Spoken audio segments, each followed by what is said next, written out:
Muy buenas, nuevamente con ustedes. Segunda opinión con el doctor Manolo, ahora 27 de agosto del 2020. Bienvenidos nuevamente a este segmento de opinión, la segunda opinión nuestra. Allá donde usted esté, en cualquier país, sabemos que nos ven y nos escuchan en diferentes países del mundo. Póngase cómodo como acostumbramos a decirle, porque la información que le traemos vale la pena. Las convenciones de demócratas y republicanos perdieron el brillo del pasado. Eso es la verdad. Bueno, este fatídico año del 2020 pudo llevarse por delante una de las tradiciones políticas estadounidenses más duraderas, la de las multitudinarias convenciones nacionales de los dos grandes partidos norteamericanos, imitados en muchos países, pero nunca igualados. Estos cónclaves solían estar a caballo de la política y de la diversión, ya que con la excusa de designar el candidato a la presidencia del país, un grupo heterogéneo de delegados, periodistas, asesores varios durante 3 o 4 días en una de las grandes urbes del país, cuyos dirigentes locales, hoteleros, restauranteros o simples bartenders les acogían, pero no podía ser de otra forma, con los brazos totalmente abiertos. Bueno, convocadas habitualmente entre mediados de julio y finales de agosto, otra de las abundantes tradiciones no escritas de la política norteamericana establece que el partido en la oposición, es decir, el que no ocupa la Casa Blanca, lo celebra en primer lugar. Debido al COVID-19, las de este año se aplazaron hasta el 17 de agosto los demócratas, que se celebró en Milwaukee, Wisconsin, y una semana más tarde la republicana, que termina precisamente el día de hoy, 27 de agosto, se llevó a cabo en Charlotte, Carolina del Norte. Pero lo cierto es que se sabe a ciencia cómo no fueron iguales, ya que su formato habitual, miles de personas apiñadas en un local cerrado, era lo más desaconsejable que puede imaginarse la amenaza del ubicuo virus.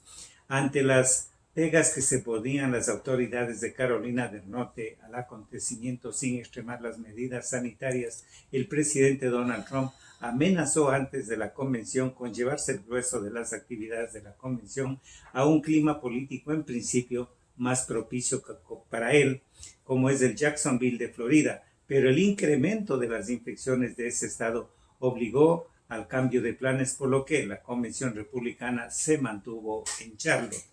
Así las cosas, da la sensación de que las convenciones de este año se redujeron a la mínima expresión. No se pudo reunir físicamente a la muchedumbre de delegados.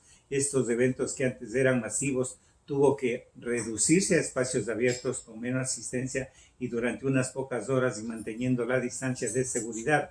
Nada que ver con esas maratónicas sesiones de 6 o más horas ininterrumpidas a lo largo de 4 días consecutivos que han caracterizado históricamente a estos foros. Lo cierto es que, concebidas originalmente para designar a un candidato oficial tras laboriosas reuniones de los caciques estatales y locales en las legendarias smoke-filled rooms, las habitaciones llenas de humo, ya no queda ni tabaco ni los caciques, mientras que el candidato ya llega coronado a la convención tras las elecciones primarias y las asambleas populares de los cocos, que se denominan, del invierno y la primavera. Lejos quedan pues los tiempos en que un candidato, como fue el caso del embajador John Davis, necesitó en 1924 de un centenar de votaciones en el Madison Square Garden neoyorquino para conseguir la nominación demócrata, que de poco le serviría a las elecciones de noviembre. Más recientemente hay que remontarse a 1976 para encontrar una convención con un cierto suspenso, cuando el exactor, exlocutor y el exgobernador Ronald Reagan le disputó la presidencia no electo Gerald Ford por la nominación republicana. Ford la obtuvo por los pelos, pero perdió las elecciones frente al demócrata Jimmy Carter, el expresidente norteamericano de mayor edad, y en la actualidad tiene 95 años. Descartada la sorpresa sobre el candidato presidencial, durante algún tiempo el interés popular y sobre todo periodístico se centró en la candidatura a la vicepresidencia, que decidía habitualmente a prisa y corriendo en plena convención y que dio lugar a las apasionadas controversias históricas, caso de la designación de Lyndon Johnson como compañero de ticket con John Kennedy en 1960. Bill Clinton fue el encargado de acabar a sí mismo con esa tradición al nombrar en 1992 al senador Al Gore días antes de la convención demócrata y acudir los dos en un celebrado viaje en tren culminando en Nueva York, sede de la convención. Desde entonces, casi todos los candidatos han nombrado a sus compañeros de fatigas o compañeras, como los casos de Jenna Reed Ferraro en 1984 o Sarah Palin en el 2008, unos días antes de la convención. Finalmente, también hay que remontarse bastante en el tiempo para encontrar una convención realmente conflictiva con sangre en las calles, protestas multitudinarias, gases lacrimógenos y violentas cargas policiales. En este sentido se lleva obviamente la palma la Convención Demócrata de agosto de 1968, celebrada en el Anfiteatro Internacional de Chicago. Tuvo lugar unos meses después de los asesinatos de Martin Luther King y de Robert Kennedy, y en plena contestación popular de la guerra del Vietnam. No se produjeron víctimas mortales de puro milagro, y como tuvo que ser la cosa para que Chicago, hasta entonces una de las sedes favoritas de estos actos, no volviera a acoger una convención nacional hasta 1996. De hecho, el vetusto anfiteatro cercano a los celebérrimos mataderos fue derruido a finales del siglo pasado. En aquel también fatídico año de 1968, un bondadoso pero un tanto iluso vicepresidente Hubert Humphrey perdió las elecciones ante el candidato de la ley y el orden, el republicano Richard Nixon. 52 años más tarde, un candidato republicano nada parecido a Nixon, el presidente Donald Trump, intenta no obstante envolverse en esa misma túnica de la ley y el orden para imponerse. Ahora, contra pronóstico a un afable ex vicepresidente Joe Biden. Los paralelos son tentadores y nada deseó más el actual inquilino de la Casa Blanca que millares de enfurecidos afroamericanos intentaran boicotear violentamente la convención republicana. Esto no pasó. Más adelante vamos a analizarlo por qué.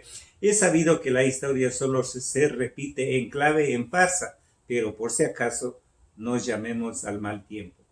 ¿Quiénes fueron los asistentes o las personalidades que vinieron a las dos convenciones? Bueno, los demócratas sí tuvieron a expresidentes como Clinton, Obama, Hillary, obviamente no como ella, más bien como ex candidata anterior, y también como primera dama de Clinton estuvo Michelle Obama, esposa del expresidente.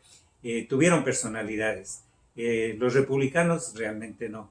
Ellos tuvieron más bien a nivel familiar, sus hijos, su esposa, pero algo que llamó la atención. Máximo Álvarez, un inmigrante cubano cuya familia huyó de regímenes totalitarios, sobreviviente del comunismo, que se ahogó en lágrimas mientras exhortaba a los estadounidenses a rechazar a la izquierda radical. Eso fue, digamos, un punto emotivo de la Convención Republicana. Un empresario cubano-americano que huyó de la revolución comunista de Fidel Castro pronunció un discurso desgarrador en la Convención Nacional Republicana de lunes por la noche, implorando a los estadounidenses que rechacen el surgimiento del socialismo radical y luchen por preservar la libertad estadounidense. Mi familia ha huido del totalitarismo y el comunismo más de una vez. Primero mi papá huyó de España en tiempo de Francisco Franco, luego yo de Cuba, dijo Álvarez durante sus poderosos comentarios en la convención. Pero mi familia dejó de huir por la gracia de Dios, dijo. Vivo el sueño americano. Agregó, les hablo hoy porque mi familia ha terminado de abandonar lo que legítimamente no ganamos. No hay donde esconderse. Les hablo hoy porque es posible que el presidente Trump no siempre sea políticamente correcto. De hecho, es un hombre de negocios exitoso, no un político de carrera promedio, continuó. Nuestro presidente es otro hombre de familia, un amigo, pero lo más importante, nuestro comandante en jefe electo que pone a Estados Unidos en primer lugar. Mientras tanto, afirmó también Álvarez, el ex vicepresidente Joe Biden, quien fue nombrado formalmente el candidato presidencial del Partido Demócrata durante la Convención Nacional de este partido la semana pasada, está más preocupado por el poder, porque la historia de él es que en 1988 ya intentó ser presidente y miren cuántos años después, de más de 30 años, lo intenta de nuevo. Quiere decir que sí persigue el poder. Ese suele ser el caso, dice, de todos los de extrema izquierda. Y Álvarez dice que lo ha visto esto ya antes. Estoy aquí para decirles, no podemos dejar que se apoderen de nuestro país. Escuché las promesas de Fidel Castro y nunca podré olvidar a todos los que crecieron a mi alrededor, que se parecen a mí, que sufrieron y pasaron hambre y murieron porque creyeron esas promesas vacías, se tragaron la píldora del veneno comunista, dijo. Bueno, nosotros vamos a seguir con el comentario de las convenciones. La pregunta que se hace normalmente la gente dice, ¿ayudan las vicepresidencias a ganar voto para su partido y para su presidente? En el caso de Mike Pence, vicepresidente de Donald Trump, si no le ayuda a sumar votos, al menos no le resta votos a Donald Trump. El presidente puede confiar en él porque Pence mostró durante los 4 años de presidencia que Pence es muy fiel a Donald Trump y le cuida las espaldas a su presidente. Y escuche esto, nunca lo ha traicionado ni le traicionaría, porque en su ADN, en su historia, es un amigo fiel y él está siempre respondiéndole a su líder.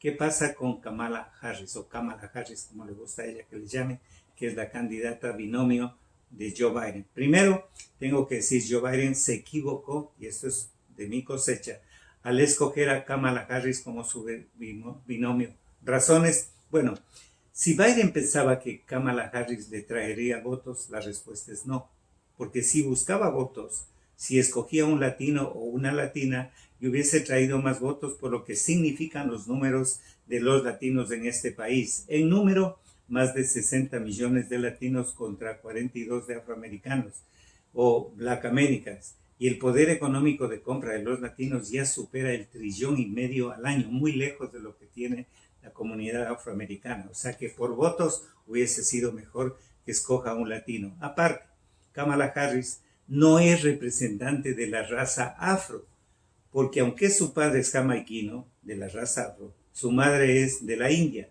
Ella es, se puede decir, un híbrido racial y como tal, un híbrido en su estructura cerebral de emociones, de principios humanos. Eso vamos a analizarlo más adelante en el análisis espiritual. Kamala Harris fue la que más le criticó y le insultó a Joe Biden en las primarias del Partido Demócrata. Se mostraba totalmente diferente a Biden y dijo que Joe Biden no estaba preparado intelectualmente para gobernar y administrar Estados Unidos y que además era racista. ¿Recuerdan? Todo eso lo dijo y dijo más cosas aún. Entonces, ¿cómo ahora sí aceptó ser su binomio? Biden cambió en estos meses que calificó a Biden. Ahora sí está capaz para dirigir al país, lo que dijo antes que no.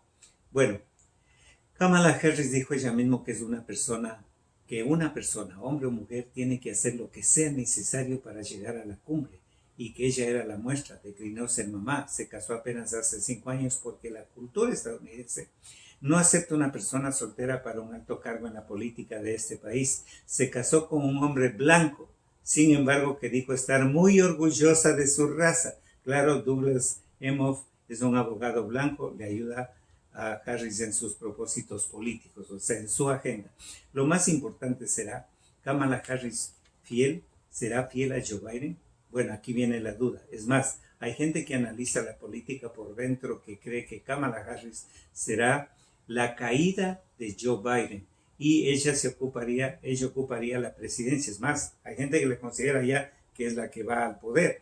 También hay voces que dicen que ella fue escogida por quienes financian el Partido Demócrata y por los líderes del mismo partido precisamente para que ella llegue a la presidencia por imposibilidad de salud o algo adicional de Joe Biden, y es la persona perfecta para imponer a través de ella la agenda demócrata. Bueno, si eso sucede, solo nos salvaría Dios. Pero este tema lo vamos a analizar en unos minutos con nuestra teóloga Marta García. Por el momento lo que hicimos fue una investigación, nos apoyaron algunos amigos de la media para elaborar este comentario. Por el momento les decimos, usted también investigue para que no se equivoque en las elecciones, porque ya tenemos ejemplos muy claros, como con Cuba, como con Venezuela, con Bolivia, con Ecuador, con Nicaragua, que por equivocarse en el voto hacia el líder, ya ven lo que sucedió. Entonces no hay que creer las promesas de los que se consideran progresistas. Mangos no son progresistas. Ellos son comunistas, socialistas, y hay que decir las palabras por su nombre. Bueno, nos escuchamos en unos minutos más. Buena suerte.